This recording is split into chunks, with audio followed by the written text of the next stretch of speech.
datang para profesional muda, teman-teman BUMN, teman-teman milenial BUMN yang hadir di acara Indonesia Muda Club. Saya Arya Sinulinga, selamat datang di episode kedua Indonesia Muda Club. Dan seperti kita ketahui bahwa diskusi kita ini, maksud itu ya.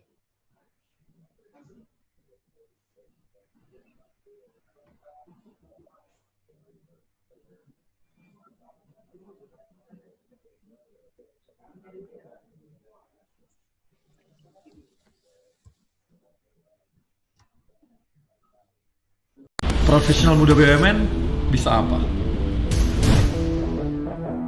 Aku siap untuk berinovasi. Aku bisa melawan arus untuk kebaikan bangsa. Aku bisa membuat perubahan. Aku bisa bekerja dengan jujur dan independen. Aku bisa memajukan bangsa dengan kreativitas. Kini saatnya profesional muda BUMN dan Indonesia mempunyai wadah untuk mengasah dan bertukar pikiran agar lebih kreatif, inovatif, dan solutif. Saksikan Indonesia Muda Club, diskusi cerdas dengan para profesional muda BUMN untuk Indonesia yang lebih baik.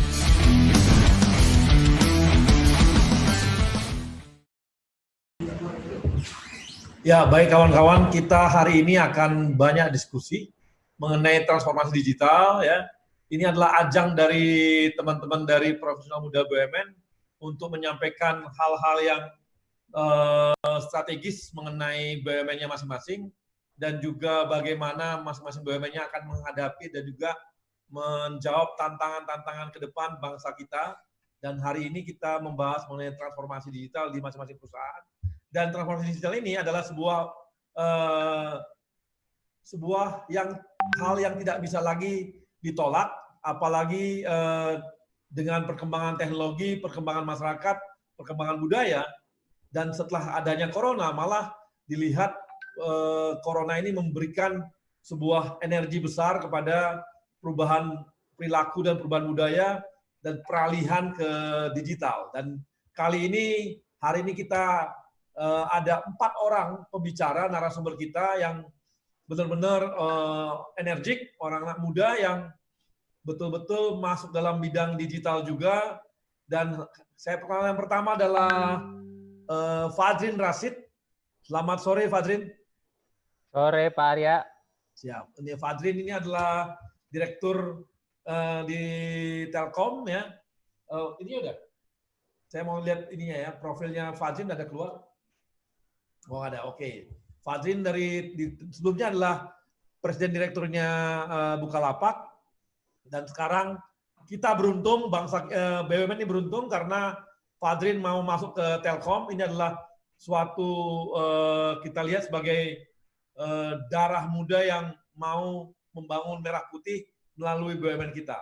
Kemudian ada Adrian Jakari. Adrian Jakari adalah komisaris di PT PN 8, ini juga adalah darah muda kita yang sebelumnya pernah di Alibaba, kemudian juga adalah lulusan dari Unpad, ya, kemudian dan dari UI. Tadi Fadrin dari ITB, kemudian dari Harvard juga. Sementara ada Fadli Rahman. Fadli Rahman adalah komisaris di Pertamina PHE ya, Hulu Energi. Dan Fadli ini orang yang pernah berprofesi di oil and gas di luar negeri, salah satu perusahaan asing. Kemudian juga pernah di konsultan BCG. Kemudian perguruan tingginya di mana, Adrin? Di mana, Fad? Di Amerikanya? Colorado School of Mines, Bang Arya. Oke, thank you, Fad. Kemudian ada Bang Kaspar Situmorang. Bang Kaspar ini, kalau Bang Kaspar ini walaupun dia Situmorang, ini dia S1-nya udah di luar negeri aja. Ini pasti bapaknya orang kaya ini. Atau dapat beasiswa bagus dia. Kalau yang tadi ketiga ini asli orang Indonesia S1-nya. Kalau Kaspar, walaupun dia di perusahaan yang agak tradisional, BRI, tapi dia lebih duluan maju gitu. Dan dia lulusan dari Jerman dan sekarang adalah SVP di Bank BRI. Jadi kita beruntung karena 4 orang anak muda yang membangun Merah Putih melalui BUMN, dan untuk yang pertama saya berikan kesempatan kepada Fadli Rahman untuk menyampaikan bahan presentasinya. Saya kasih karena ini ada masukan kemarin dari kawan-kawan milenial. Tolong Bang, kalau bisa ada yang kasih bahan presentasi supaya kami juga tahu nih. Silakan Fadli. Ya, makasih Bang. First of all, terima kasih sudah diundang. I'm honored and humbled to be here. Kalau ada Bro Fajrin, ada Bro Adrian sama Bro Kaspar, saya rasa sebenarnya agak malu di sini. But anyway, thank you for the invitation. Setuju banget yang dibilang Bang Arya tadi, kalau misalkan digital transformation itu udah nggak bisa ditolak. Kalau kita lihat digital transformation, kalau yang saya pahami itu suatu hal yang tidak mudah, tetapi merupakan suatu keniscayaan. Kalau kita lihat historically, has not been easy. Di tahun 2016 sampai 2018, globally investment di global digital transformation itu sekitar 100 billion US dollar. Right? Tapi success ratio-nya itu cuma 30%. Nah, di satu sisi, setiap perusahaan yang mengimplementasikan digital transformation typically punya enterprise value growth yang lebih tinggi 2,4 kali lebih lipat dibandingkan yang tidak mengimplementasikannya. Dan lebih menariknya lagi, relatif ROI atau return on investment increase-nya untuk perusahaan-perusahaan yang meng-apply early digital transformation itu 50% lebih tinggi dibandingkan yang terlambat meng-apply digital transformation. Nah, itu sebelum COVID. Setelah COVID, kita melakukan beberapa survei, ada BCG melakukan beberapa survei tentang perusahaan mana sih yang akan meng-apply digital transformation. Nah, kita lihat lebih dari 75% dari seluruh perusahaan di dunia sudah memutuskan kalau mereka akan mengakselerate digital transformation. Itu secara global, secara bisnis global.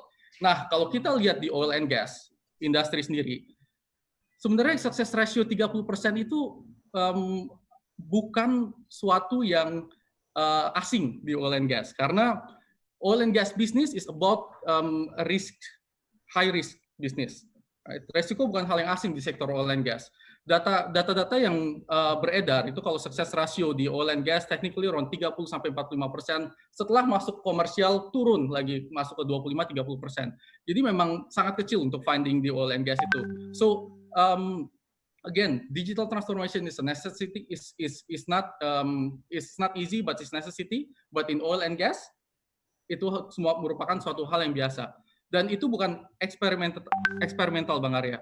Itu bukan trial and error. It's just a way of life di oil and gas, right? It's about calculated actions. Kalau kita melihat digital transformation option di oil and gas itu sangat abundant. Ada dari advanced exploration, smart drilling, smart field, digital procurement, project digitization, bahkan di beberapa tempat ada yang dikontrol langsung dari onshore, di offshore itu sudah bergerak real time. Tapi kalau di Pertamina itu sendiri itu bagaimana sih? Kita tahu Pertamina punya lapangan tua. Mostly 70-80% itu didominasi oleh lapangan tua. Nah, tidak semua opsi-opsi ini perlu diterapkan oleh Pertamina. Kita harus menjadi fokus, kita harus agile, dan memilih inisiatif-inisiatif yang tepat, sehingga digital transformation itu bukannya malah merugikan kita, tapi lebih menguntungkan, membuat kita stay kompetitif, so then we can stay survive. Di Pertamina Hulu itu sendiri ada sekitar 7 key digital initiative yang sudah diterapkan dan akan diterapkan, Bang Arya. XD World ini saya melihatnya luar biasa. When I enter Pertamina Hulu Energy, saya tidak menyangka dari tahun 2018 ternyata ada 11 employee yang diisi oleh kombinasi anak-anak muda dan orang yang berpengalaman voluntarily di spare time mereka mendevelop suatu integrated database management dari sisi eksplorasi, produksi maupun operasinya yang mereka combine jadi satu dan menjadi suatu single source of truth buat mereka ke depannya. Nah, ini ke depannya akan menjadi backbone buat Pertamina Hulu. Harapan kami tentunya akan menjadi backbone buat Pertamina Hulu untuk selanjutnya mengembangkan tidak hanya di Pertamina Hulu Energi tapi ke anak-anak perusahaan yang baru bentuk subholding PEP, PIAP, PHI, dan lain-lain. Nah, selain integrated data management system ini, kita juga akan menerapkan beberapa hal terkait digital procurement. predictive maintenance, sehingga perawatan-perawatan sumur-sumur yang sudah tua itu bisa dilakukan secara dini, tidak reaktif. Ada beberapa hal lain terkait asset integrated management system yang memastikan kalau integration dari aset itu sangat baik. Jadi kurang lebih seperti itu, Bang Arya. Pesannya adalah kita selalu mengikuti Bu Dirut Persero yang mengatakan kalau segala sesuatu harus fokus, harus cepat, harus agile, dan digital transformation itulah yang akan diterapkan di Pertamina Hulu. Terima kasih, Bang Arya. Terima kasih, Fadli. Thank you. Sekarang kita masuk ke Bang Adrian Jakari. Silakan Bang Adrian.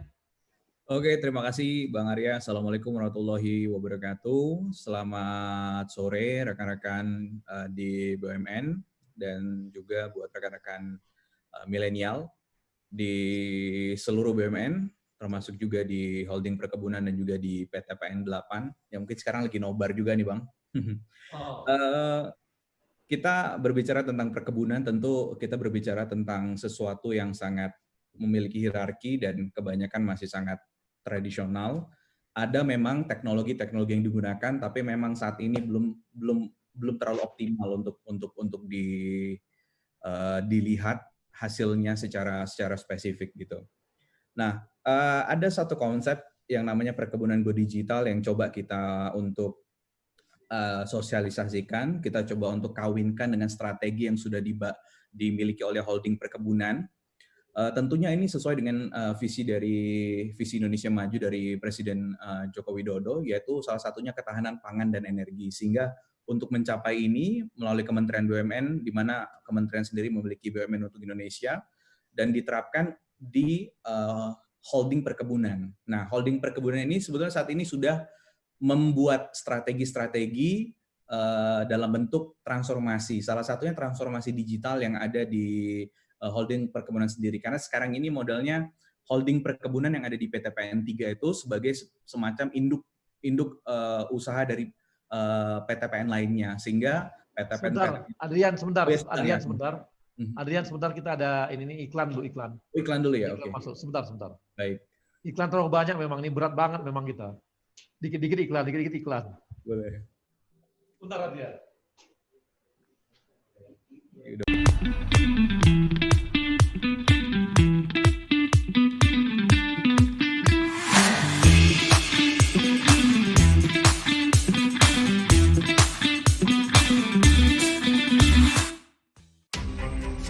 Terus berinovasi, memberikan kenyamanan dalam setiap perjalanan.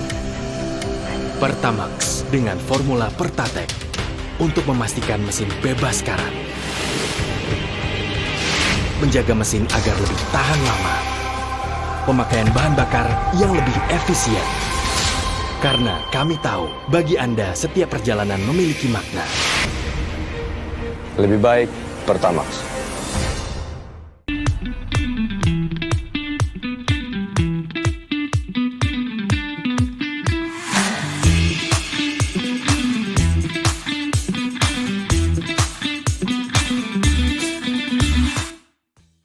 Apa kabar teman?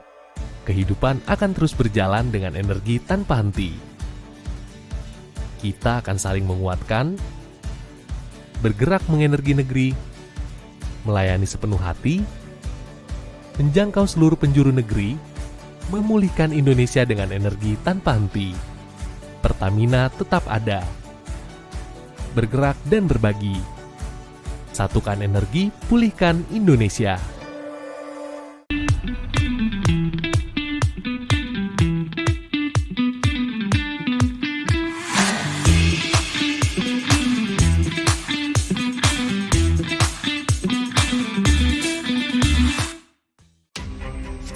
Terus berinovasi, memberikan kenyamanan dalam setiap perjalanan. Pertamax dengan formula Pertatek untuk memastikan mesin bebas karat. Menjaga mesin agar lebih tahan lama. Pemakaian bahan bakar yang lebih efisien. Karena kami tahu, bagi Anda setiap perjalanan memiliki makna. Lebih baik Pertamax. Oke, baik, sekarang kita masuk ke Adrian. Silakan Adrian, bisa diulang dari awal lagi. Oke, baik. Terima kasih, Bang Arya. Terima kasih. Assalamualaikum warahmatullahi wabarakatuh. Salam sejahtera. Selamat sore untuk rekan-rekan BUMN yang saat ini sedang menyaksikan ini. Saya juga ucapkan salam untuk teman-teman yang ada di holding perkebunan dan juga di PTPN 8 yang mungkin sekarang lagi menyimak atau nonton bareng di sini.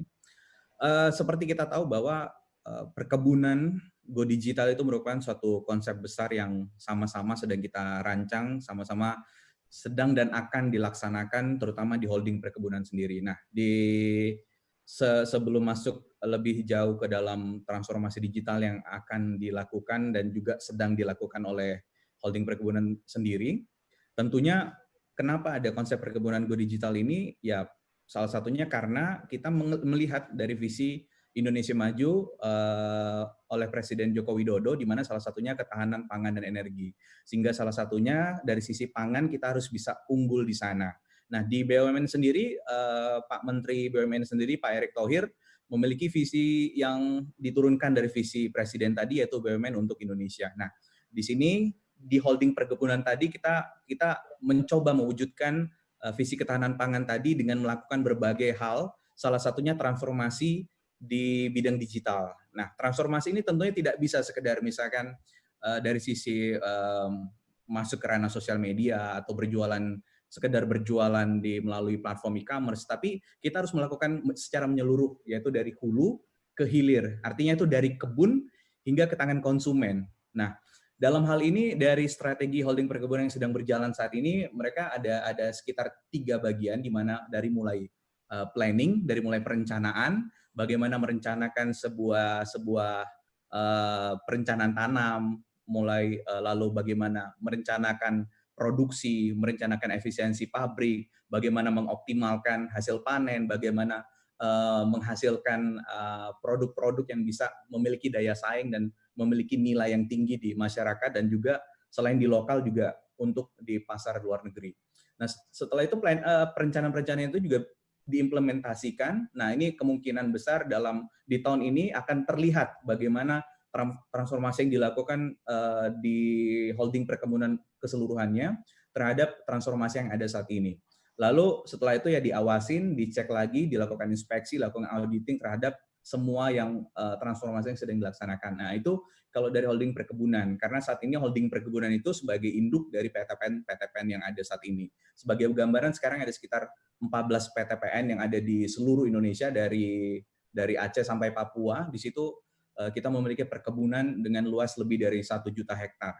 Nah, untuk spesifik sebetulnya di perkebunan di PTPN 8 sendiri, itu ada yang namanya transformasi dari sisi operasional. Nah, apa saja transformasi operasional yang kita harapkan bisa mengarah ke arah digital ini atau mengikuti inovasi teknologi terkini, yaitu dari mulai produksi.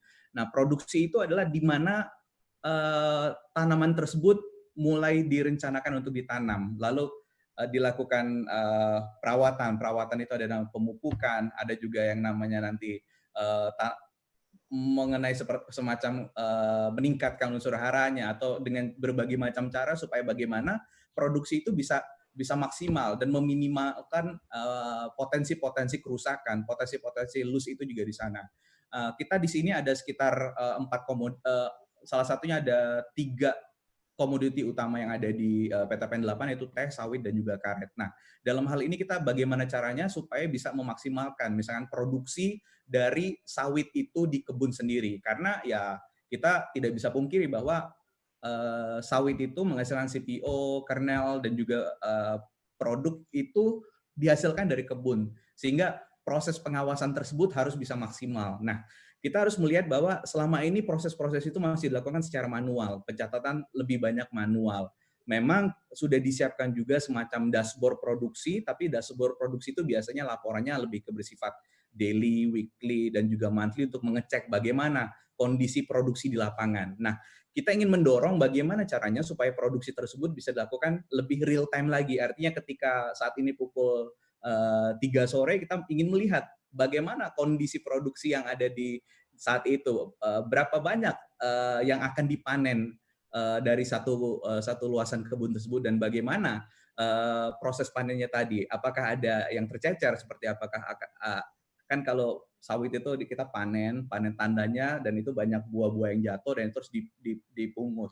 Nah, selama ini kebanyakan pencatatan tersebut masih sangat tradisional. Dan kita ingin mencoba mentransformasikan bagaimana kegiatan operation ini yang ada dari mulai kegiatan produksi sampai kegiatan panen ini semuanya bisa tercatat, bisa apa istilahnya tuh bisa menjadi sebuah optimalisasi dari produksi dan panen sendiri. Nah, lalu setelah itu dibawa ke pasca panennya. Artinya di sini ada proses untuk mengolah entah teh, sawit atau karet tadi menjadi sebuah produk. Nah, di sini Bang Adrian bisa dipersingkat. Okay.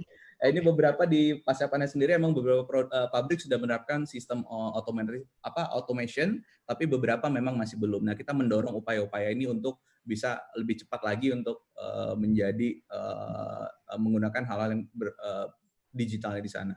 Yang ketiga mungkin lebih ke marketing transformasi. Selain operation tadi, penting juga untuk melakukan transformasi bisnis penjualan dan juga pemasaran yang ada di sini.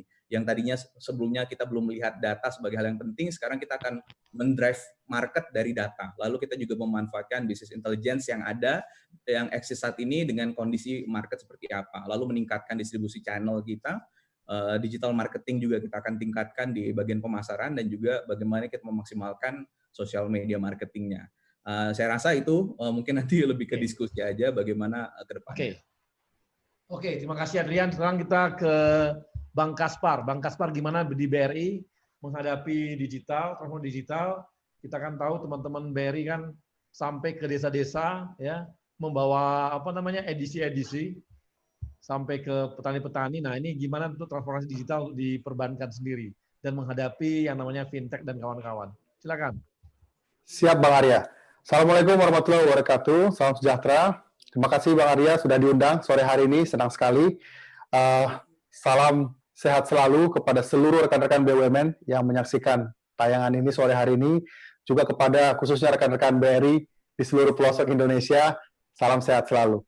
Baik Pak, singkatnya transformasi digital di Bank BRI ini mulai sejak 2017 Pak. Jadi Pak Sunarso saat itu menyampaikan ke kita bahwa sebagai bank terbesar dan tersebar di Indonesia, memang kita memiliki operational risk yang cukup besar dan operational cost yang cukup tinggi saat itu. Jadi, oleh sebab itu untuk mengantisipasi dua hal ini, maka kita punya strateginya untuk mengakselerasi transformasi culture dan transformasi digital. Ada dua hal yang kita lakukan. Dan temanya adalah bagaimana kita memiliki dua keuletan gitu, satu serbu dan satu sergap begitu. Dan karakteristiknya atau core identity-nya yang kita sematkan saat itu adalah dengan meluncurkan 3S namanya Pak. Jadi go smaller, go shorter, dan go swifter atau go faster. Jadi dengan adanya transformasi culture dan transformasi digital ini, Bank BRI tentu butuh critical capabilities ya. Yang kita bilang ada 5. Yang pertama adalah bagaimana kita menciptakan mindset customer centric dalam menciptakan segala macam produk dan layanan kita. Kemudian kedua, menggunakan cara-cara baru dalam berpartner, tentunya dengan menggunakan API.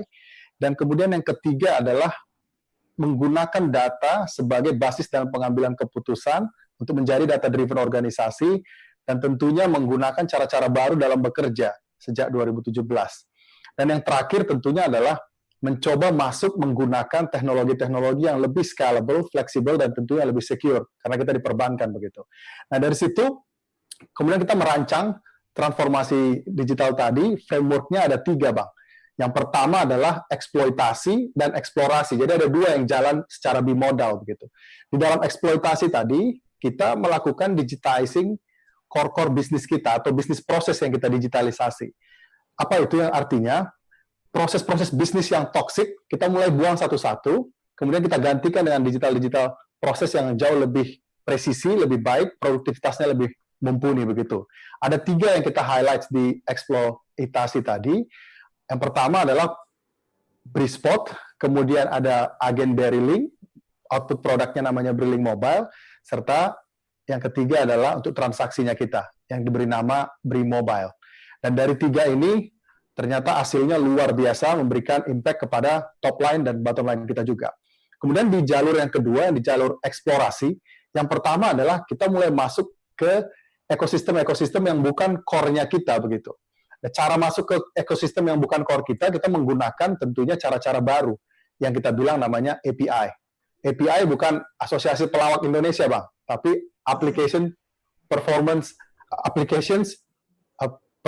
Integrations begitu. Nah, dari situ kemudian kita bisa mengintegrasikan layanan-layanan Bank BRI tadi yang tadinya terintegrasi butuh 2 bulan, sekarang cukup kurang dari 1 jam sudah bisa terintegrasi, dan hasilnya di 2019 dan sampai sekarang triliunan rupiah, puluhan triliunan rupiah sudah melewati dari API ini.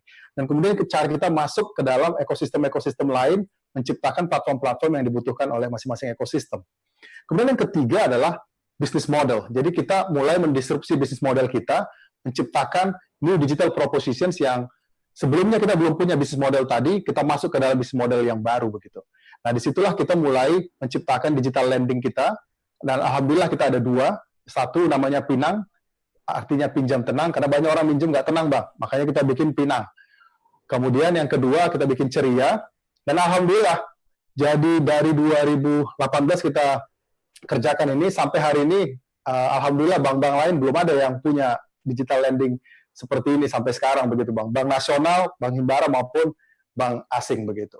Dan kemudian yang ketiga adalah kita mulai apply teknologi tinggi dalam artificial intelligence dan data begitu. Karena komposisi digital ini it's all about data set-nya. Kalau data set-nya kita nggak bagus, nggak presisi, nggak akan bisa menciptakan underwriting gitu. Dan outcome-nya ini yang kita namakan radical innovations di microfinance tadi gitu, Bang. Nah, output-nya adalah bagaimana kita bisa mendeliver loan delivery dari 2 minggu pasca 2018 kemarin, sekarang tinggal menjadi 2 menit, Bang.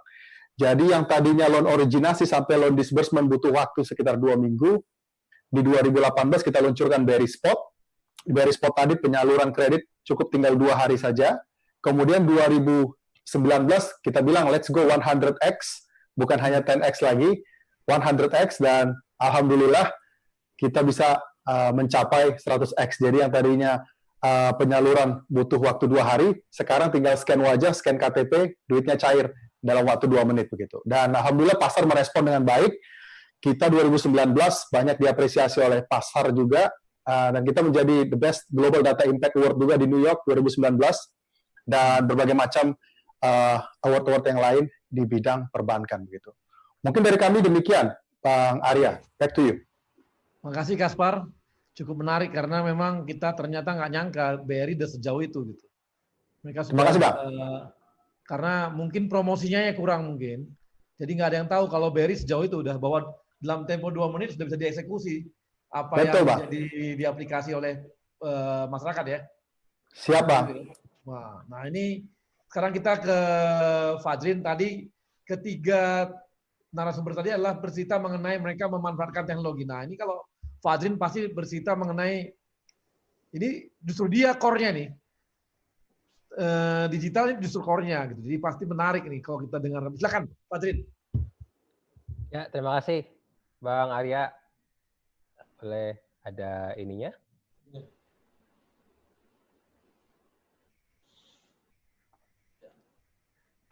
Ya, jadi yang pertama yang mau saya highlight adalah kalau kita bicara soal transformasi digital itu sebenarnya banyak aspek. Tapi kalau saya boleh, sebelum kita bahas ini, saya ingin bercerita bahwa sebenarnya ekonomi digital di Indonesia itu seberapa besar sih, begitu ya. Kalau kita bicara soal ekonomi digital di Indonesia, itu diproyeksi oleh Temasek sekitar 133 miliar di tahun 2025, atau lebih dari 1.500 triliun rupiah. Yang menarik adalah Temasek membuat riset ini itu 3 kali, di tahun 2015, 2017, 2019 kalau saya nggak salah. Dan di setiap riset, Temasek memperbarui revisi estimasi ekonomi digital Indonesia di tahun 2025 tadi. Dari 80 miliar, kemudian 100 miliar, kemudian 133 miliar. Artinya apa? Artinya ekonomi digital di Indonesia itu berjalan atau berkembang lebih cepat daripada yang diduga sebelumnya. Jadi itulah yang terjadi dengan ekonomi digital di Indonesia, sehingga transformasi digital adalah sebuah keharusan. Nah, kalau kita bicara transformasi digital itu sebenarnya apa sih? Begitu ya. Kalau dari Telkom kita melihat sebenarnya poinnya adalah 4 hal ini. Kita bicara soal yang pertama soal transforming operational process atau proses yang berjalan di dalam perusahaan itu sendiri. BUMN maupun perusahaan pada umumnya sudah memiliki proses yang berjalan, bagaimana kita bisa menggunakan digital untuk mengefisiensikan proses yang sudah berjalan tersebut. Misalkan dengan membuat SOP menjadi paperless. Misalkan dengan membuat aplikasi untuk memperbarui atau mengefisiensikan proses. Itu yang pertama. Yang kedua adalah soal customer experience atau CX. CX ini merupakan suatu hal yang menarik. Kenapa? Karena kalau kita melihat apa yang terjadi selama 10 tahun terakhir itu, customer semakin menjadi instan.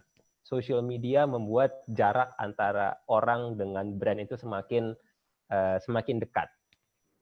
Hari Jumat kemarin, Bang, ketika saya kemudian ditunjuk sebagai Direktur Telkom, saya menerima banyak ucapan selamat dan saya menerima banyak komplain. Jadi orang itu kemudian banyak yang mungkin menggunakan sosial media, banyak yang menggunakan internet, Twitter, karena merasa bahwa ini harusnya bisa di-solve dengan segera. Jadi itu yang terjadi saat ini. Sehingga perusahaan, brand itu harus siap untuk memberikan customer experience dari berbagai channel ini. Sehingga ini yang kita sebut sebagai customer touch point di sini. Bagaimana kita memanfaatkan digital untuk bisa memenuhi kebutuhan pelanggan. Yang ketiga adalah transforming business model. Jadi kita bicara transformasi itu tidak hanya soal SOP lebih efisien, tapi kita juga melihat apakah kita bisa ekspansi ke bisnis-bisnis baru yang sebelumnya belum ada. Dan dengan digital ini menjadi ada. Kita melihat banyak sekali industri-industri baru yang bermunculan. Kalau Telkom, kita melihat digital ini sebagai 3 elemen. Yang pertama adalah digital connectivity. Digital connectivity ini kita bicara soal 4G, 5G, broadband. Telkom sudah sangat berpengalaman di sini, sudah berjalan selama puluhan tahun di bisnis ini. Di atas connectivity kita memiliki yang namanya digital platform. Yang ini akan menjadi salah satu fokus Telkom ke depan. Kita bicara soal cloud computing, kita bicara soal data center, kita bicara soal IoT, kita bicara soal payment dan lain sebagainya. Ini ada di sini, digital platform. Dan yang terakhir yang paling atas adalah digital service. Jadi kita bicara soal layanan yang menyentuh end customers. End customers di sini tentu saja bisa saja manusia gitu ya, individu, bisa juga badan usaha dan lain sebagainya yang membutuhkan layanan digital. Jadi either B2B atau B2C. Ini juga yang akan menjadi salah satu fokus Telkom ke depan, di mana tadi kalau saya ringkas, Telkom sudah memiliki basis yang kuat di digital connectivity dan Telkom akan menggunakan strength di sini untuk bisa ekspansi ke atasnya, untuk bisa ekspansi ke digital platform dan digital service untuk menjadi digital telco company terdepan di Indonesia. Itu dulu mungkin. Oke, terima kasih Fadrin. Baik, teman-teman, untuk ini kita tadi sudah mendengarkan paparan dari kawan-kawan kita, dan untuk berikutnya kita akan langsung M2, tapi sebelumnya kita tonton dulu iklan-iklan yang akan lewat saat ini. Karena iklan ini sangat dibutuhkan oleh kawan-kawan Indonesia Muda Club.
Bank BRI punya satelit sendiri. Wah. Jaringannya paling luas di Indonesia. Mantep sih.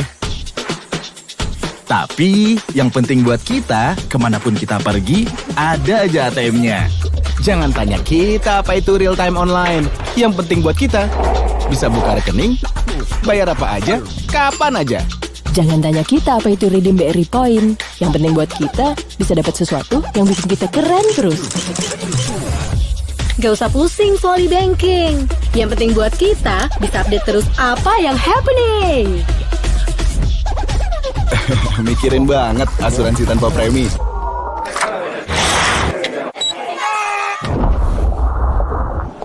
Yang penting buat kita, perasaan aman karena tahu ada yang jagain. Bukan itu semua yang kita pikirin. Yang penting buat kita, apa yang kita perluin. Yang penting buat kita, tabungan BRI Britama. Abang, rumah kita sepi banget ya bang. Mau nyicil TV, tapi nggak punya kartu kredit. Gampang. Lah, kecil banget. Aku mau matras yoga aja deh. Aku cari sendiri aja. Caranya gimana? Pakai Ceria, download aplikasinya di Play Store. Daftar pakai nomor HP kamu. Verifikasi rekening gaji di Bank BRI. Scan KTP, scan wajah. Ajuin limit kreditnya, tunggu approval selama 10 menit. Pilih barang yang kamu pengen, terus tentuin jangka waktu cicilannya. Jangan lupa, nabung di Bank BRI buat bayar cicilannya. Gampang ya ternyata. Cepet lagi, selesai deh. Loh, abang di mana? Bang? Download Apply Belanja. Cicil cepat ceria.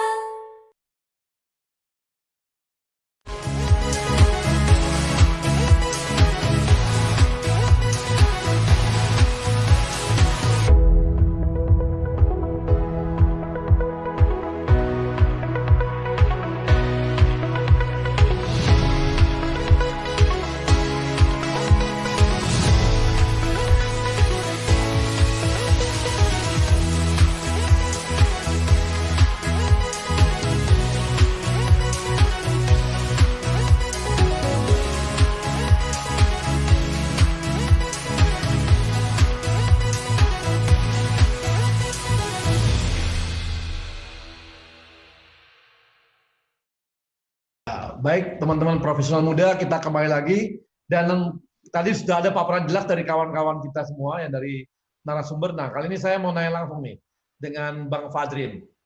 Drin, ini gimana nih, dengan saingan kita di Indonesia, saat ini masuk, Google Cloud masuk, Alibaba masuk, dan sebagainya. Kemudian di konten juga ada Netflix and the Gang, gitu ya. Dan mereka juga masuk ke bisnis-bisnis, ke perusahaan-perusahaan gitu ya. Ini gimana Telkom menghadapi ini, Bang? Ya, yang pertama kita memandang industri digital ini sebagai satu ekosistem yang besar. Jadi kalau kita bicara soal ekosistem itu, di sini dengan industri digital yang semakin cepat berubah, itu ada yang namanya convergence. Convergence itu artinya sebenarnya sebuah perusahaan itu sebenarnya tidak lagi jelas dia sebenarnya perusahaan apa. Maksudnya begini, kita melihat katakanlah unicorn-unicorn yang ada di Indonesia gitu ya. Mereka mungkin awalnya jelas katakanlah Gojek tadinya ride sharing, katakanlah ya sebagai contoh tadinya ride sharing, tapi sekarang dia perusahaan apa sih sebenarnya gitu kan. Traveloka tadinya perusahaan travel, sekarang perusahaan apa sih gitu kan. Begitu juga kalau kita memandang perusahaan-perusahaan digital lain. Nah, lalu apa yang harus kita lakukan dengan kondisi di mana orang move atau expand industri itu begitu cepat? Saya suka sekali istilah yang namanya co-opetition. Co-opetition itu adalah cooperation plus competition. Jadi kita ketika memandang sebuah company itu sebenarnya tidak harus bahwa mereka ini musuh atau tidak harus bahwa mereka ini seperti apa begitu ya. Yang penting ketika kita melihat sebuah company, kita melihat dari internal kita, dalam hal ini katakanlah Telkom gitu ya. Apa sih yang menjadi strength, weaknesses, kemudian kita bisa identify ketika kita ingin ekspansi bisnis kita, itu bagaimana kemudian kita bisa melakukan hal tersebut. Dalam hal ini, Yang pertama, tentu Telkom bisa saja katakanlah mendevelop sendiri gitu ya, build its own services. Tapi Telkom juga tidak menutup kemungkinan untuk bekerja sama dengan partner-partner lainnya. Either itu melalui kerjasama, melalui investasi, ataupun akuisisi. Jadi itu mungkin jawaban secara umum. Nah, terkait dengan mungkin tadi beberapa contoh company yang tadi disampaikan, mungkin saya nggak bahas spesifik per company-nya, tapi sebenarnya Telkom juga saat ini sudah memiliki layanan-layanan yang ada begitu ya. Layanan data center dan cloud itu sesuatu yang mungkin sudah kita kembangkan dari sejak lama juga gitu. Dan salah satu kelebihan Telkom adalah tadi yang saya katakan, kita memiliki layanan yang boleh dibilang end-to-end. Dari mulai connectivity, platform, dan service tadi. Ini yang kita gunakan sebagai value added ketika kita datang kepada masyarakat. Oke. Nah, Bang, saya mau tanya juga nih, Bang Fadrin. Apakah memungkinkan juga bahwa nantinya ada juga seperti di perkebunan atau di perminyakan atau di perbankan itu, akhirnya nggak kelihatan juga, nggak tahu lagi nih bisnisnya sebenarnya apa. Gitu. Apakah ada kemungkinan misalnya BRI nggak ketahuan lagi, ini bisnisnya bukan lagi sekedar finance bisnisnya, tapi udah bisa mengarah yang lain juga. Apakah memungkinkan karena adanya teknologi ini? Gitu? Mungkin saja, tetapi yang saya highlight tadi bahwa kita tidak harus melakukan semuanya seorang diri, begitu ya. And that's why di sini sinergi antar BUMN itu menjadi penting juga, begitu kan. Kita bisa bicara misalkan Bang Kaspar nih, gitu kan. BRI punya apa, Telkom punya apa, bagaimana kita bisa berkolaborasi, gitu kan. Sehingga kita bisa memberikan layanan yang kemudian menjadi kelebihan bagi kedua belah pihak. Jadi sama-sama win-win solution. So that's something yang is very very possible. Ya, itu Kaspar dengerin tuh, cari ngajak bisnis tuh Telkomnya. Aman Bang, siap. Langsung kita garap.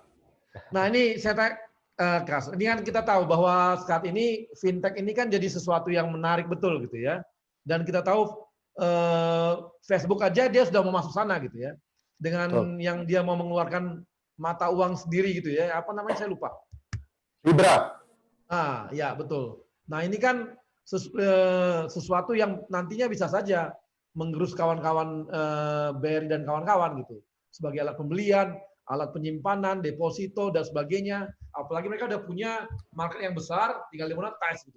Ini gimana Bang Kaspar untuk BRI-nya? Baik Bang, kalau kita melihatnya sepakat tadi dengan Fajrin, kompetisi sekarang ini memang sudah mulai shifting. Yang tadinya bisnis-bisnis fintech tadi monoline bermultiplikasi menjadi multi-line, Bang. Yang tadinya dia hanya ride hailing, tiba-tiba jadi punya pembayaran begitu. Itu dari monoline menjadi multi-line tadi. Nah, kita juga antisipasi begitu. Nah, di era digital ini prinsipnya sekarang adalah tidak bisa maju sendiri, harus maju bersama begitu. Harus eranya kolaborasi, karena nggak semua skill tadi kita miliki. Oleh sebab itu, cara tercepat adalah dengan berkolaborasi. Nah, kolaborasi tadi menggunakan apa? Nah, di situ yang 2017, Bank BRI sudah mulai merancang saat itu, kita harus masuk ke ekosistem-ekosistem yang bukan di core kita.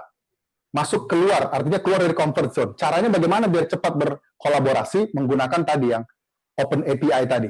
API tadi yang Application Programming Interface tadi, sehingga kita berintegrasikan dengan segala macam service, bisa dengan e-commerce, ride hailing, segala macam pendidikan, itu kurang dari 1 jam. Dan uang yang sekarang lewat dari situ udah puluhan triliun, menghasilkan fee-based income bagi kita puluhan miliar, bahkan ratusan miliar. Nah, begitu cara-cara bekerja sama sekarang. Nah, bagaimana dengan tantangan tadi dari teman-teman, katakanlah dari Facebook, yang akan masuk payment-nya melalui WhatsApp tadi. Kalau kami melihatnya, ada dua memang. Pertama adalah, tadi Pak, kita harus eksplorasi dan harus eksploitasi gitu. Di sisi eksploitasi, kita integrasikan layanan kita dengan mereka begitu. Karena kita juga harus perlu menciptakan kebutuhan untuk menciptakan profitabilitas juga. Tapi di satu sisi, kita sudah menyiapkan juga yang namanya tadi eksploitasi. Kita menyiapkan senjata tempur kita untuk menang di masa depan. Nah, ini yang menarik. Pak Sunarso, dirut kami, selalu membilang, dua inti transformasi kami itu adalah satu, bagaimana menciptakan ketertinggalan bagi kompetitor, dan yang kedua adalah bagaimana mengejar ketertinggalan dan memenangkannya terhadap kompetitor. Oleh sebab itu, harus bimodal terus. Competition tadilah menjadi resepnya, kolaborasi. Tapi teknologinya jangan lupa disiapkan untuk berkolaborasi tadi, karena nggak mungkin juga kita harus datang-datang terus ke segala macam perusahaan, habis waktu, habis uang, habis tenaga. Nah, dengan cara API tadi, segala macam interkoneksi dengan berbagai macam perusahaan, hitungan jam sudah jadi uang, begitu Bang. Kira-kira begitu. Mau nanya nih, untuk BRI sendiri sekarang untuk setelah yang transformasi digital itu sudah berapa persen? Berapa puluh persen memberikan pendapatan untuk teman-teman BRI dengan yang tradisional? Berapa persen kira-kira? Siap. Jadi dari sisi yang eksplorasi tadi, yang kita digitalisasi bisnis proses kita, contoh di pinjaman tadi misalnya, produktivitas kita naik menjadi 40-50%, Bang. Yang tadinya 2 minggu. Abang bayangkan coba, dari mulai pengajuan pinjaman sampai pencairan pinjaman butuh 2 minggu. Berarti dalam 1 tahun hanya dapat berapa begitu. Nah, dengan adanya digitalisasi tadi, dengan menggunakan BRI Spot tadi, ini sekarang tinggal 2 hari. Jadi multiplikasi produktivitasnya menjadi meningkat, dan tentunya loan originasi menjadi cepat, dan tentu memberikan net interest income, ujungnya profitabilitas bagi kita yang lebih tinggi gitu. Dan nggak cukup sampai situ. Pak Dirut kita, Pak Narso, minta bagaimana kita mesti pergi ke 100x. Dari yang 2 hari, tinggal 2 menit, Bang. Bayangkan itu. Tambah langsung uban ini kan. Nah, akhirnya kita berhasil juga, alhamdulillah. Dari 2 hari menjadi 2 menit, tinggal scan wajah, scan KTP. Nah, di masa pandemik ini, apalagi nggak boleh ketemu-ketemu, lakunya adalah digital lending, Bang. Sales-nya kita naik 30%, transaksi digital kita juga naik 30% gitu. Nah, di masa pandemik ini kita ada 6 juta transaksi rata-rata per hari, sekitar 482 triliun per bulan Mei ini kita bukukan transaksinya secara volume gitu. Jadi di transaksi pembayaran kita naik 30-an%, di transaksi digital lending juga kita naik 30-an%, Bang. Jadi luar biasa memang Chief Officer Transformation ini, COVID-19 ini, hikmahnya bagi kita di perbankan.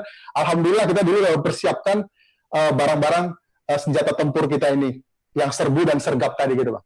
Oke. Makasih, Kas. Di Fadli, gue mau nanya nih, Fad. Kalau di PHS sendiri gimana nih? Dengan kan orang yang tahunya dulu bahwa saya sih pernah dengar juga bahwa dengan memakai teknologi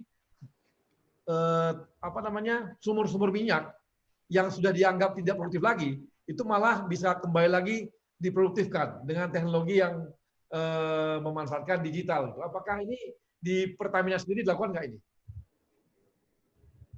Ya Bang, tentunya itu sudah mulai dilakukan. Jadi seperti yang saya jelaskan tadi, ada satu aplikasi yang kita namakan XDWord, yang memang sudah kita develop dari 2018 dan sudah di-apply secara extensively dalam 2 tahun terakhir ini. Nah, yang sekarang sedang kita analisa adalah apakah dengan sumur-sumur tua yang kita punya, itu akan menjadikan ekonomis jika memang hal-hal seperti sensor, yang bisa langsung kita aplikasikan dari darat ke laut atau dari darat ke lapangan yang ada di tengah hutan, itu ekonomis atau tidak. Itu yang sedang dikaji lebih lanjut. Tapi intinya kita selalu belajar dari negara perusahaan-perusahaan lain, Bang. IOC institutional company lain seperti ADNOC, BP, yang sudah melakukan semua hal itu. Apparently mereka baru melakukan ini 2 atau 4 tahun yang lalu, Bang. Jadi memang kalau kita itu tidak terlalu ketinggalan. Nah, udah berapa persen dari di PHE udah melakukan digitalisasi tadi? Tergantung kita operasionalnya ya. Operasionalnya kalau dari sisi yang XDWord tadi, Pak, tentunya PHE secara singular sebelum besar menjadi subholding, Bang ya, sebelum besar menjadi subholding, itu sudah melakukan 100%. Tapi karena sudah menjadi subholding, kita sedang meng-scale up ke anak perusahaan kami, Bang. Oke. Karena gini, saya ingat banget teman gua itu tahun berapa itu ya? 90-an tuh, 90-an. Malu gua, ketawa Rusia. Teman-teman saya dulu di perminyakan di ITB itu bikin bikin pakai untuk sumur-sumur tua itu memakai teknik fraktal. Jadi pakai program fraktal, mereka melakukan itu itu tahun sekitar 94-95 gitu. Nah, harusnya sekarang kan teknologinya udah makin maju dong, udah lebih daripada hampir 25 tahun gitu ya. Harusnya sih makin maju. Nah, makanya saya tanya-tanya, sudah berapa persen sebenarnya di PHE dipakai teknologi tersebut gitu. Dan apakah ini Ada nggak ada nggak sumur tua yang contoh aja sumur tua yang dulu udah tidak berguna, tidak dimanfaatkan lagi, akhirnya kembali lagi termanfaatkan karena pemanfaatan digital tadi gitu. Jadi Bang, yang SD-Word tadi itu sudah diaplikasikan 55 blok PHE dari ujung Sumatera sampai ujung Papua. Oke. Jadi itu sudah diaplikasikan semua dari seluruh ujung Indonesia. Nah, yang perlu kita scale up itu cuma ke PEP dan ke anak perusahaan yang lainnya saja. Okay. Kalau Abang nanya saya berapa sih udah atau ada sumur apa yang bisa ditemukan kembali atau tidak dengan digital? Saya bisa bilang sangat sedikit dengan digital, right? Tapi dengan teknologi lain seperti fracking atau advanced analytics yang lain itu mungkin sudah. Oke. Nah, Adrian, ini gimana di perkebunan? Kita kan tahu perkebunan ya ngerti lah. Apalagi dengan teknologi yang mereka juga ya kita belum tahu. Ini gimana? Kira-kira sudah pernah nggak diskusi panjang dengan direktur-direkturnya mengenai pemanfaatan digital di perkebunan gitu? Ya oke Bang, kebetulan memang sekitar 2 hari lalu baru ada rapat holding juga, kita membahas bagaimana transformasi yang ada di perkebunan ini secara keseluruhan. Tapi secara spesifik kalau kita lihat dari sisi digital, selama ini kalau yang kita perhatikan memang sudah ada pengembangan sistem IT ya kita bilangnya, tapi lebih ke sistem internal, artinya lebih ke apa istilahnya lebih ke office, finance, lalu juga beberapa portal-portal seperti portal perusahaan, sehingga memang ada juga memang seperti semacam production planning, ada semacam juga plan maintenance, tapi saya belum tahu juga mengecek secara lebih detail lagi apakah ini sudah optimal. Tapi rasa-rasanya dengan melihat kondisi perkebunan saat ini dari hasil ya kita bisa lihat dari laba dan lain-lainnya, rasanya memang belum optimal dan masih banyak potensi yang bisa kita gali dari sini tadi. Artinya itu tadi ada 3 hal, dari mulai produksi, panen, dan pasca panen. Selain itu ada satu lagi untuk industri hilir. Kalau di PTPN 8 sendiri memang kita punya 2 produk IHT, industri hilir teh, yaitu teh walini dan teh golpara. Nah, teh walini memang awalnya brandnya sempat ditarik langsung ke holding perkebunan, sehingga ada tuh yang namanya minyak goreng walini, ada gula walini. Nah, saat ini memang kita juga merencanakan bagaimana untuk mungkin lebih merebranding teh walini yang diproduksi oleh PTPN 8 ini bisa menjadi optimal lagi. Makanya kita juga sempat berdiskusi dengan direktur juga untuk memikirkan kembali bagaimana strategi digital yang bisa berhasil mengangkat industri hilir teh ini sendiri. Artinya di hulu memang tetap terjaga. Kita coba untuk melakukan transformasi digital, memang belum real time mungkin. Artinya harapan kita ingin real time report, artinya dalam hitungan jam, dalam hitungan setengah hari atau dalam hitungan hari itu bisa terlihat semua reportnya real time sampai ke holding. Tapi kalau saat ini memang untuk mencapai itu kita perlu mendorong, mempush lebih jauh lagi. Tapi untuk di industri hilir sendiri rasanya itu akan lebih fleksibel, akan lebih terlihat lah, Ibu, akan lebih visible. Artinya kita bisa melakukan kerjasama dengan e-commerce yang ada, kita bisa membuat konten publishing untuk produk kita juga bisa melakukan distribusi penjualan melalui berbagai channel distribusi, lalu kita juga bisa memperbaiki SEO yang produk-produk hilir yang ada di perkebunan ini sendiri gitu Bang. Oke, makasih. Baik teman-teman profesional muda, kita akan masuk ke segmen berikutnya nanti, tapi setelah iklan-iklan berikut ini.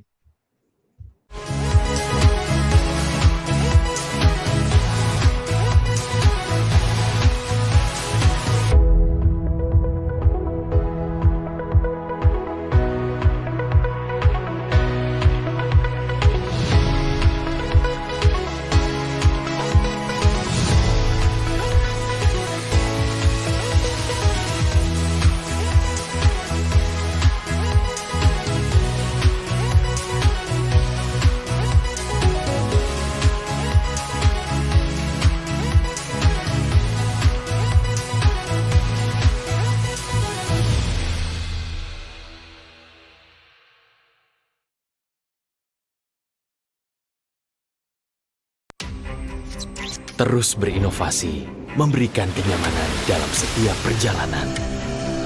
Pertamax dengan formula Pertatek untuk memastikan mesin bebas karat. Menjaga mesin agar lebih tahan lama. pemakaian bahan bakar yang lebih efisien. Karena kami tahu, bagi Anda setiap perjalanan memiliki makna. Lebih baik Pertamax. Apa kabar teman? Kehidupan akan terus berjalan dengan energi tanpa henti. Kita akan saling menguatkan, bergerak mengenergi negeri, melayani sepenuh hati, menjangkau seluruh penjuru negeri, memulihkan Indonesia dengan energi tanpa henti. Pertamina tetap ada. Bergerak dan berbagi. Satukan energi, pulihkan Indonesia. Indonesia begitu kaya akan energi yang dilahirkan dari berbagai sumber dalam berbagai bentuk, terus menggerakkan dinamika kehidupan setiap orang setiap hari. Pertamina terus bergerak di garis terdepan selama lebih dari 6 dekade, berkomitmen untuk terus berinovasi dalam menghadirkan energi. Konsisten memberikan yang terbaik di setiap kegiatan eksplorasi, produksi, dan mengolahnya menjadi energi terbaik yang mendunia. Mengantarkan energi secara merata ke kota hingga pelosok desa, sehingga semua dapat menikmati energi dan bergerak maju bersama. Berbagai inisiatif demi inisiatif dilakukan untuk pengembangan energi terbarukan seperti panas bumi, solar cell, biofuel, baterai lithium, bahkan energi listrik. Bersama afiliasinya, Pertamina memastikan keberlangsungan energi, menggerakkan ekonomi, dan membangun masa depan. Dan Pertamina memastikan agar energi juga tersedia untuk lingkungan, pendidikan, kesehatan, dan pemberdayaan masyarakat. Pertamina percaya bahwa setiap inovasi berkelanjutan adalah langkah menuju energi kemajuan. Pertamina adalah energi, penggerak kemajuan di setiap sisi kehidupan.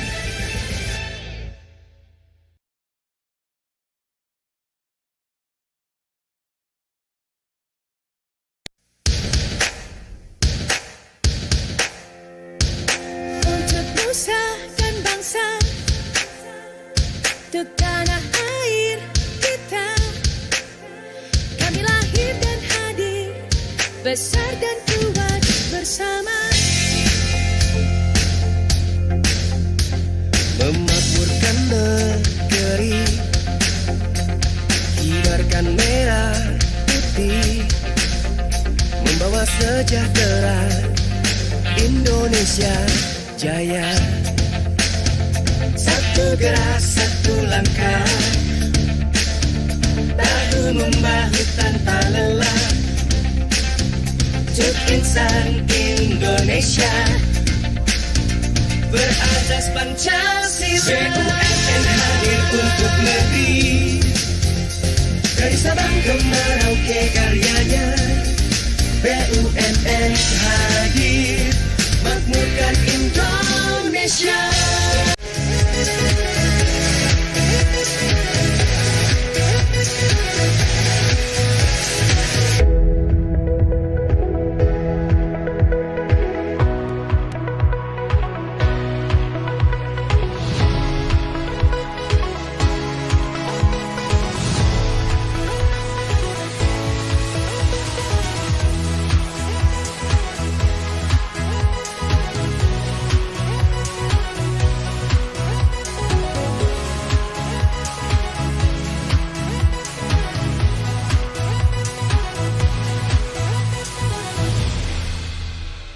Profesional muda, kita kembali lagi saat ini dan kita kali ini kita akan masuk ke pertanyaan-pertanyaan dan kebetulan kita sudah menemukan dan mendapatkan kawan-kawan kita BUMN yang ada di luar negeri ya dan ada juga di dalam negeri dan kali ini kita kehadiran kawan teman dari Georgia Institute of Technology di Amerika. Ada Brixon dari Bank Mandiri. Silakan Brixon. Boleh ditanya ke siapa aja? Belum dihidupin. Bentar. Di unmute. Di unmute. Oke. Silakan Brixon. Oke, sebelumnya saya mau perkenalkan diri dulu. Nama saya Brixon. Saat ini saya menempuh MBA di Georgia Institute of Technology, Atlanta. Saya mengikuti program Pasca Sarjana dari Bank Mandiri. Pertanyaan yang mau saya sampaikan itu mungkin lebih ke ini ya, lebih ke BRI dan Telkom sih ya. Kebetulan saya konsentrasinya itu strategic and innovation. Nah, kemudian kita di beberapa kesempatan membahas mengenai bagaimana perusahaan-perusahaan terkemuka di dunia itu memanfaatkan corporate venture capital sebagai media untuk mencoba dan melihat bagaimana implementasi teknologi-teknologi terbaru ini dilakukan oleh startups. Kemudian kalau misalnya teknologi tersebut bisa atau feasible untuk diimplementasikan di perusahaan mereka invest besar-besaran di sana gitu. Contohnya kita lihat Disney dengan Pixar, kemudian Intel dengan corporate venture capitalnya, dan kemudian semester lalu proyek saya kebenaran membahas mengenai Yamaha Venture Capital, di mana Yamaha itu memanfaatkan satu venture capitalnya di California untuk mengeksplor teknologi-teknologi yang bisa mereka manfaatkan, karena mereka juga pengen bertransformasi dari perusahaan otomotif menjadi perusahaan teknologi. Nah, pertanyaan saya, kalau di Indonesia kan beberapa BUMN, terutama di perbankan, itu punya venture capital, BRI punya BRI Ventures, kemudian Telkom punya Telkom MDI. Di sana itu saya lihat di websitenya juga ada banyak portofolionya dari berbagai startups. Nah, pertanyaan saya itu,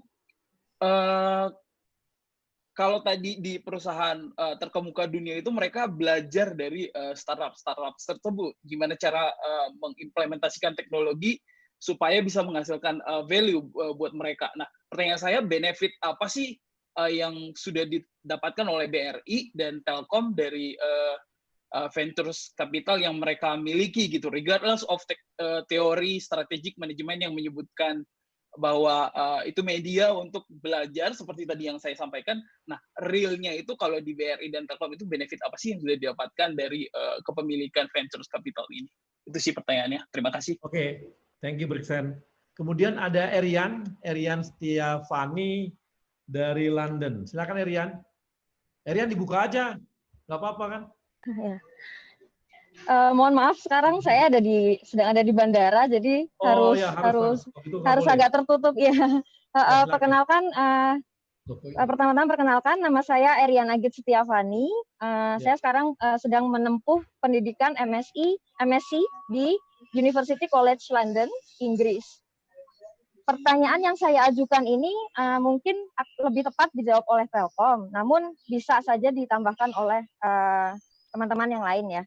Jadi sejauh yang saya tahu, penetrasi internet di Indonesia ini kan terus meningkat ya. Pada tahun 2018 itu sudah mencapai 66%, dan sekarang di 2020 sudah mencapai 68%. Namun kepemilikan perangkat komputer sendiri dan akses internet yang stabil di rumah-rumah tangga Indonesia itu masih tergolong sangat rendah. Jadi sekarang itu per 2018 ada 20%, sekitar 20%. Dengan kata lain, sebenarnya sebagian besar pengguna internet itu mengakses internet menggunakan ponsel mereka. Nah, namun sekarang itu karena WFH, itu kan perangkat dan akses internet yang stabil itu menjadi kebutuhan yang sangat primer, sedangkan kita sekarang mendapati banyak kejadian-kejadian yang ketika murid-murid atau pekerja-pekerja itu dirumahkan, mereka kesulitan untuk mengakses internet, untuk mengakses pendidikan dan pekerjaan mereka, begitu.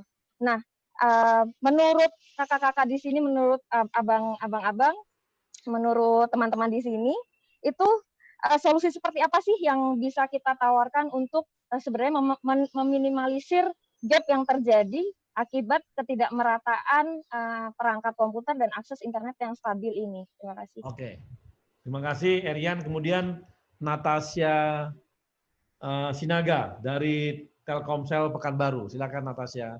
Ya, halo semuanya. Terima kasih Pak Arya untuk kesempatannya. Perkenalkan, saya Natasha, manggilnya Tasya, dari Telkomsel. Nah, pertanyaan saya mungkin fokusnya ke Mas Fajrin ya.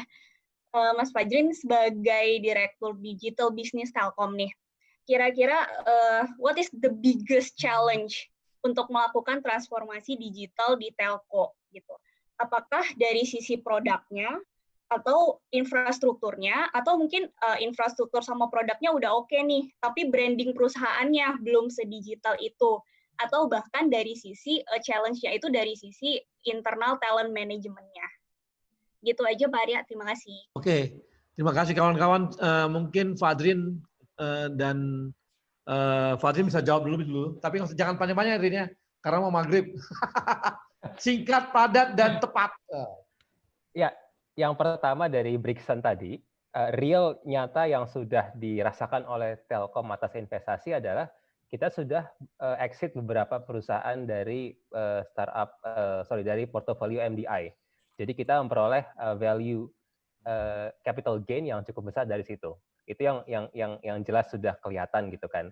Yang kedua adalah startup-startup yang kita investasi itu banyak juga yang kemudian mengimprove yang tadi saya katakan di awal adalah SOP atau proses bisnis yang berjalan di Telkom.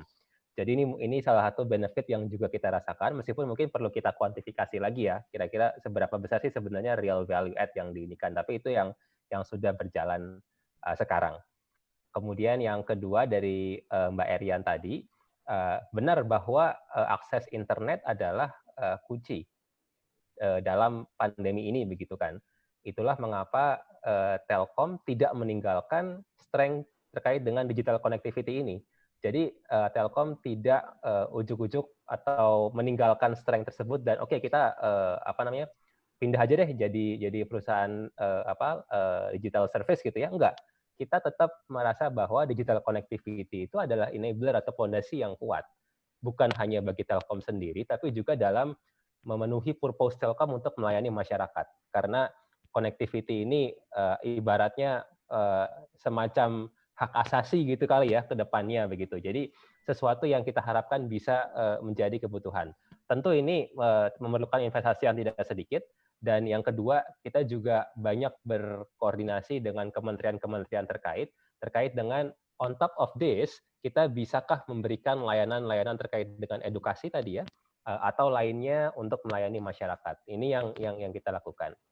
Kemudian yang ketiga tadi sebenarnya agak terkait gitu ya. Challenge Telkom adalah mungkin Telkom memiliki memiliki kelebihan terkait dengan pengalaman di bidang connectivity. Tetapi antara digital connectivity, digital platform, digital service itu memiliki strength atau karakteristik masing-masing. Sehingga tidak berarti bahwa kalau Telkom strength di digital connectivity kemudian akan juga strength di digital service, itu sesuatu yang menjadi challenge ke depan. Dan that's why kita sekarang sama-sama belajar juga, saya juga baru seminggu di sini begitu ya, untuk bagaimana memanfaatkan tadi ini untuk menuju ke arah yang lebih atas tadi. Tidak meninggalkan digital connectivity, tapi ekspansi ke arah digital service. Begitu kira-kira Bang. Makasih Fadrin. Kaspar, gimana Kaspar? Silakan, tadi ada pertanyaan juga tuh Kaspar. Jadi impact yang langsung, saya ceritakan dulu sedikit aja Bang. Jadi eksploitasi dan eksplorasi tadi adalah dua kata kuncinya tadi, Mas Rikson. Jadi di sisi eksploitasi, kita tentu harus keep rekonfigurasi, kita punya organisasi, kita terus rekonfigurasi inovasi-inovasi tadi. Nah, inovasi tadi bisa datang dari dalam dan bisa datang dari luar. Nah, salah satunya di 2019 kita ciptakan BRI Venture Capital, supaya kita punya signal-signal untuk mendapatkan inovasi-inovasi tadi yang datang dari luar tadi gitu. Dan alhamdulillah, salah satunya impact yang langsung kita dapatkan adalah kita invest sekarang ke 4 fintech juga di BRI Venture Capital, dan integrasinya tadi kita channeling juga ke salah satu fintech tadi. Kita sudah melakukan lending kurang lebih hampir 0,5 triliun dan masih zero NPL begitu. Jadi luar biasa impact-nya langsung yang bisa kita lihat secara top line maupun bottom line-nya. Dan rekonfigurasi atau dynamic capabilities tadi itulah kata kuncinya kenapa kita sebenarnya menciptakan venture capital tadi, agar inovasi-inovasi yang datang dari luar tadi tetap bisa kita serap ke dalam, bisa melalui langsung ke organisasi di dalam internal, ataupun kita investasi sebatas sinergi begitu. Nah, jadi kata kuncinya adalah dynamic capabilities. Bagaimana kita terus mengimprove kapabilitas-kapabilitas tadi dengan cara bekerja sama dengan startup-startup tadi begitu. Jadi eksploitasi dan eksplorasi jalan berbarengan. Kira-kira begitu, Bang Arya. Back to you. Oke, terima kasih kawan-kawan. Ini minta maaf kita karena waktunya sudah habis karena kita mau masuk ke sholat maghrib. Dan untuk Erian, selamat Liverpool juara Liga Inggris. Mantap. Mantap. Dan untuk kawan-kawan semua, profesional muda, kita sudah selesai untuk acara hari ini dan mudah-mudahan nanti untuk episode berikutnya kita akan muncul dengan tema-tema baru. Kemarin juga ada kritikan dari beberapa teman-teman, kenapa laki-laki semua? Hostnya laki-laki, narasumbernya laki-laki, semua laki-laki. Untung kita tadi yang nanya perempuan 2 orang. Dan untuk sponsor kita ucapkan terima kasih kepada Pertamina, kemudian kepada BRI, dan pada Telkom. Kalau perkebunan memang belum bisa, dia baru ngasih kita teh walini aja. Ya, jadi kita ucapkan terima kasih, semoga acara kita ini bisa memberikan manfaat dan juga kita mengetahui bagaimana perkembangan masing-masing BUMN dan kita bisa menginformasikan kepada publik bagaimana kemajuan kita. Terima kasih dari kawan-kawan dan semoga kita dapat bertemu di pertemuan-pertemuan berikutnya. Salam.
Terus berinovasi, memberikan kenyamanan dalam setiap perjalanan. Pertamax dengan formula Pertatek untuk memastikan mesin bebas karat. Menjaga mesin agar lebih tahan lama. Pemakaian bahan bakar yang lebih efisien. Karena kami tahu, bagi Anda setiap perjalanan memiliki makna. Lebih baik Pertamax.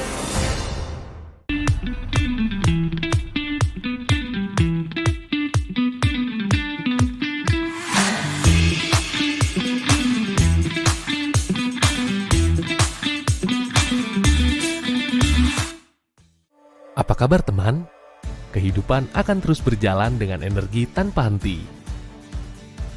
Kita akan saling menguatkan, bergerak mengenergi negeri, melayani sepenuh hati, menjangkau seluruh penjuru negeri, memulihkan Indonesia dengan energi tanpa henti. Pertamina tetap ada. Bergerak dan berbagi. Satukan energi, pulihkan Indonesia.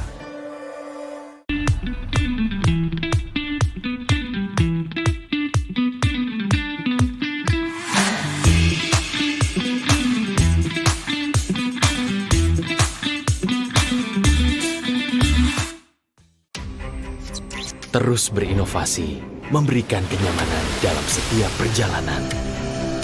Pertamax dengan formula Pertatek untuk memastikan mesin bebas karat. Menjaga mesin agar lebih tahan lama. Pemakaian bahan bakar yang lebih efisien. Karena kami tahu, bagi Anda setiap perjalanan memiliki makna. Lebih baik Pertamax.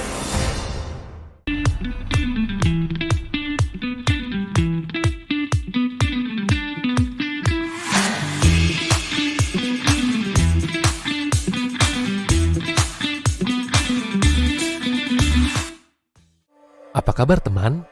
Kehidupan akan terus berjalan dengan energi tanpa henti.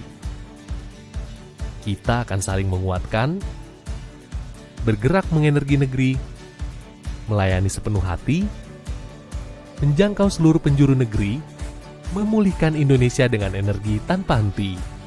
Pertamina tetap ada. Bergerak dan berbagi. Satukan energi, pulihkan Indonesia.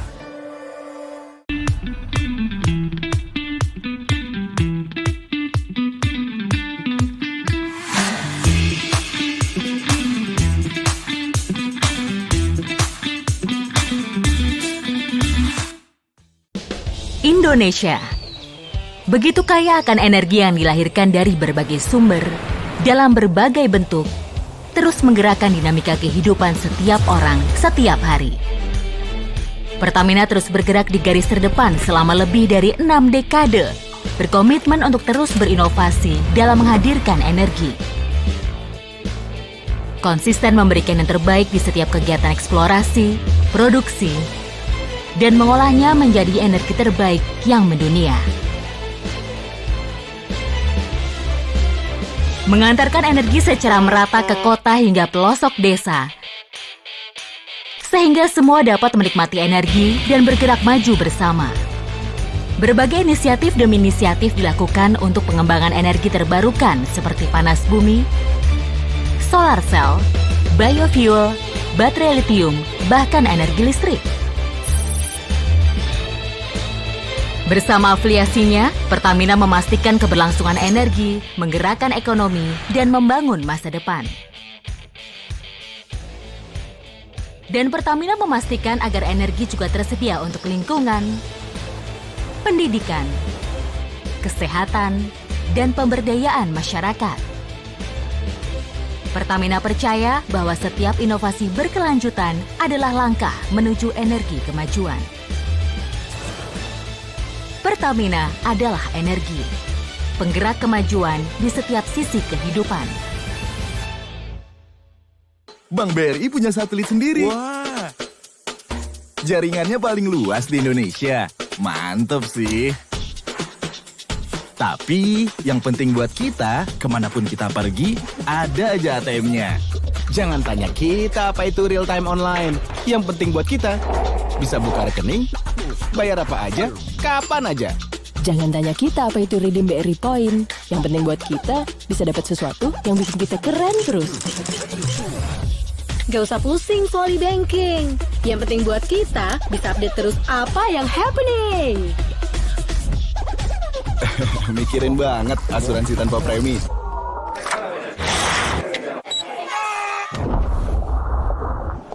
Yang penting buat kita, perasaan aman karena tahu ada yang jagain. Bukan itu semua yang kita pikirin. Yang penting buat kita, apa yang kita perluin. Yang penting buat kita, tabungan BRI Britama.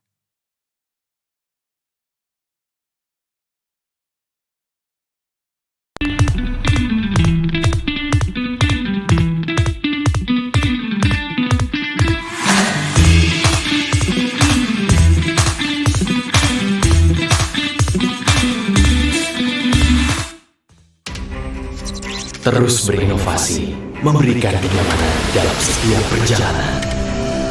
Pertamax dengan formula Pertatek untuk memastikan mesin bebas karat.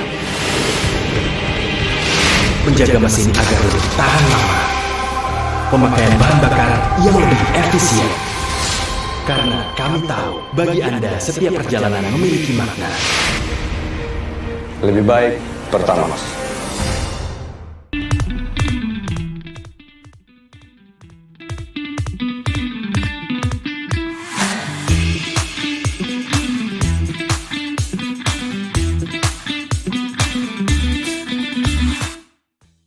Apa kabar teman?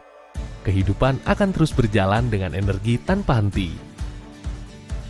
Kita akan saling menguatkan, bergerak mengenergi negeri, melayani sepenuh hati, menjangkau seluruh penjuru negeri, memulihkan Indonesia dengan energi tanpa henti. Pertamina tetap ada. Bergerak dan berbagi. Satukan energi, pulihkan Indonesia.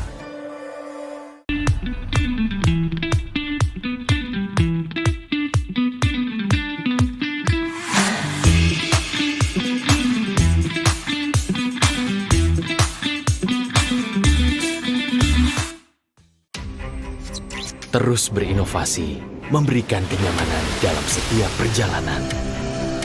Pertamax dengan formula Pertatek untuk memastikan mesin bebas karat. Menjaga mesin agar lebih tahan lama. Pemakaian bahan bakar yang lebih efisien. Karena kami tahu, bagi Anda setiap perjalanan memiliki makna. Lebih baik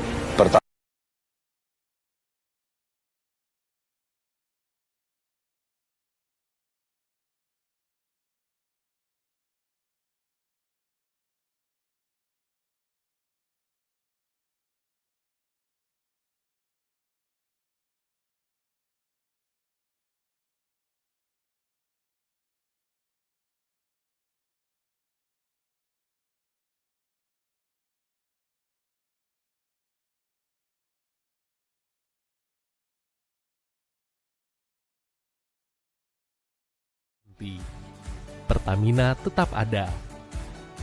Bergerak dan berbagi. Satukan energi, pulihkan Indonesia.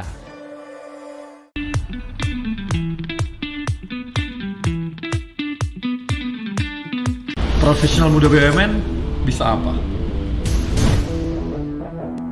Aku siap untuk berinovasi. Aku bisa melawan arus untuk kebaikan bangsa. Aku bisa membuat perubahan. Aku bisa bekerja dengan jujur dan independen. Aku bisa memajukan bangsa dengan kreativitas. Kini saatnya profesional muda BUMN dan Indonesia mempunyai wadah untuk mengasah dan bertukar pikiran agar lebih kreatif, inovatif, dan solutif. Saksikan Indonesia Muda Club, diskusi cerdas dengan para profesional muda BUMN untuk Indonesia yang lebih baik.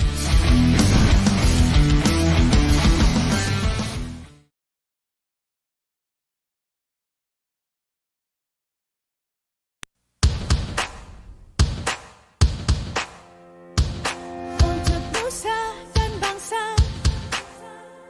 untuk tanah air kita, kami lahir dan hadir, besar dan kuat bersama. Memakmurkan negeri, kibarkan merah putih, membawa sejahtera, Indonesia jaya. Satu gerak, satu langkah, bahu membahu tanpa lelah, untuk insan Indonesia, berazas Pancasila.